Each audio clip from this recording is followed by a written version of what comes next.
Dernière ligne droite pour les candidats à l'élection présidentielle. À quelques jours du premier tour, l'écart se resserre dans les intentions de vote entre Emmanuel Macron et Marine Le Pen. Portée par une campagne axée sur le pouvoir d'achat, la candidate du Rassemblement national atteint 22,3% des voix selon un tout dernier sondage, soit plus que son score au premier tour en 2017.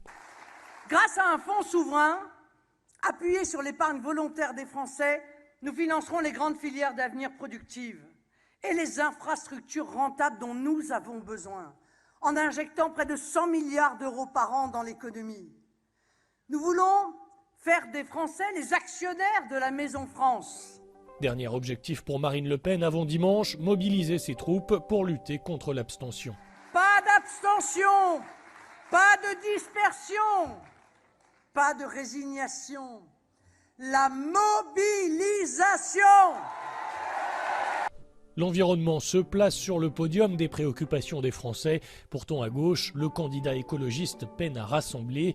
Alors pour les derniers mètres de sa campagne, Yannick Jadot veut convaincre les électeurs qu'il est le seul à porter un projet d'écologie politique et sociale. Notre projet, c'est 700 000 logements sociaux sur le quinquennat, 7 milliards d'euros dans les transports en commun et en particulier dans les trains du quotidien, dans les trains de nuit, dans les trains de marchandises.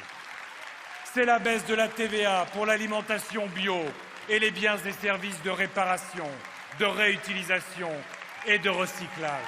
Et nous créerons les conditions de la création d'emplois durables. Au total, ce sont 1 million d'emplois qui seront créés par la transition écologique.